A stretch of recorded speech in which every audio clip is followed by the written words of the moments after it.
25ാം കാർഗിൽ വിജയ ദിവസ് അല്ലെ വിപുലമായി ആചരിക്കാൻ രാജ്യം ഇന്ന് പ്രധാനമന്ത്രി നരേന്ദ്രമോദി ലഡാക്ക് സന്ദർശിക്കും.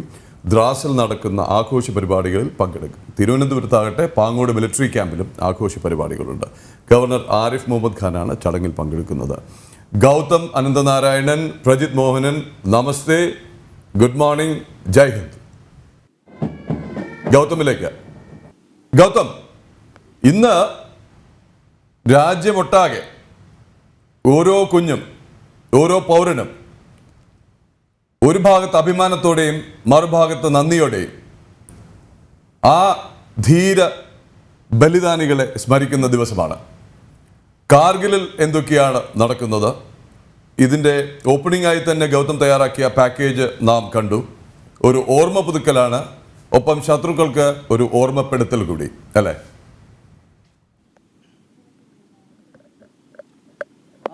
പ്രദീപ്, അത് തന്നെയാണ്. അതായത് നമുക്കറിയാം, ഓരോ ജൂലൈ മാസം 26 ഭാരതത്തെ സംബന്ധിച്ചിടത്തോളം ജ്വലിക്കുന്ന ഓർമ്മകളുടെ ഒരു ദിനമാണ്. കാരണം ഏറ്റവും അവസാനമായി നാം നേരിട്ട ഒരു യുദ്ധം, രാഷ്ട്രവിഭജനത്തിന് ശേഷം 1947 ശേഷം വിവിധ യുദ്ധങ്ങൾ നടന്നിട്ടുണ്ട്. അതിൽ ഏറ്റവും അവസാനമായി നടന്നത് 1999 മെയ് മുതൽ ജൂലൈ വരെ നടന്നിട്ടുള്ള കാർഗിൽ യുദ്ധമാണ്. ആ യുദ്ധത്തിൽ ഐതിഹാസികമായ വിജയം നേടുമ്പോൾ നമ്മുടെ രാഷ്ട്രത്തിന് 527 സൈനികരാണ് വീരമൃത്യു വരിച്ചത്. അവരുടെ പ്രാണത്യാഗങ്ങളെ പറ്റി നേരത്തെ നമ്മൾ സൂചിപ്പിച്ചു.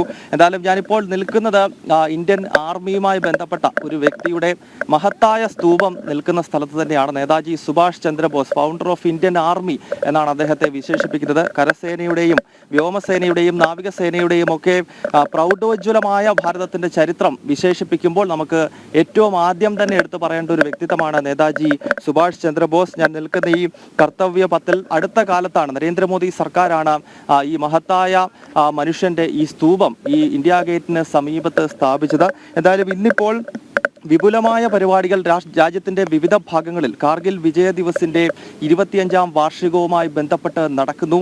ജമ്മു കശ്മീരിലെ ഡ്രാസ് സെക്ടറിലാണ്, നമുക്കറിയാം ഡ്രാസിലാണ് കാർഗിലിൽ ധീരബലിദാനികളായ, രാഷ്ട്രത്തിന് വേണ്ടി പ്രാണത്യാഗം ചെയ്ത ധീര സൈനികരുടെ സ്മാരകങ്ങൾ ഉള്ളത്. ഭാരതത്തിന്റെ പ്രധാനമന്ത്രി നരേന്ദ്രമോദി ഇന്ന് അവിടെ സന്ദർശിക്കും. അദ്ദേഹം ഇതിനകം തന്നെ ലഡാക്കിൽ എത്തിയിരിക്കുന്നു എന്ന് നമുക്ക് മനസ്സിലാക്കാൻ സാധിക്കുന്നു. ഏതാണ്ട് 9 മണിക്ക് ശേഷമാണ്, നിലവിൽ നിശ്ചയിച്ചിരിക്കുന്ന സമയമനുസരിച്ച് 9 മണിക്ക് ശേഷമാണ് അദ്ദേഹം ഈ യുദ്ധസ്മാരകം സന്ദർശിച്ച് അവിടെ പുഷ്പാർച്ചനയും മറ്റും നടത്തുക. അതിനുശേഷം അദ്ദേഹം അവിടെ അഭിസംബോധന ചെയ്ത് സംസാരിക്കും. നമ്മുടെ 3 സേനാ തലവന്മാർ, അതോടൊപ്പം തന്നെ സംയുക്ത സേനാ മേധാവി തുടങ്ങിയവരുണ്ട്. പ്രതിരോധ മന്ത്രി രാജ്നാഥ് സിംഗ് അവിടെയുണ്ട്. ഡൽഹിയിൽ പ്രതിരോധ സഹമന്ത്രിയാണ് ഇന്നിപ്പോൾ ഈ യുദ്ധസ്മാരകത്തിൽ പുഷ്പാർച്ചനയ്ക്കും മറ്റും ആയി എത്തുന്നത്. എന്തായാലും കാർഗിൽ വിജയ ദിവസിന്റെ 25 വർഷങ്ങൾ നേരത്തെ സൂചിപ്പിച്ചിരുന്നു. ഭാരതം നിരവധി യുദ്ധങ്ങളെ അഭിമുഖീകരിച്ചുവെങ്കിലും കാർഗിലിനെ സംബന്ധിച്ചിടത്തോളം അപ്രതീക്ഷിതമായി നടന്നിട്ടുള്ള ഒരു യുദ്ധമായിരുന്നു. കാരണം ഒരു ഭാഗത്ത് ലാഹോറിൽ അന്നത്തെ ഭാരതത്തിന്റെ പ്രധാനമന്ത്രി AB വാജ്പേയി ഒരു സമാധാന സന്ദേശവുമായി എത്തുമ്പോൾ, നമുക്കറിയാം വാഗ അതിർത്തി കടന്ന്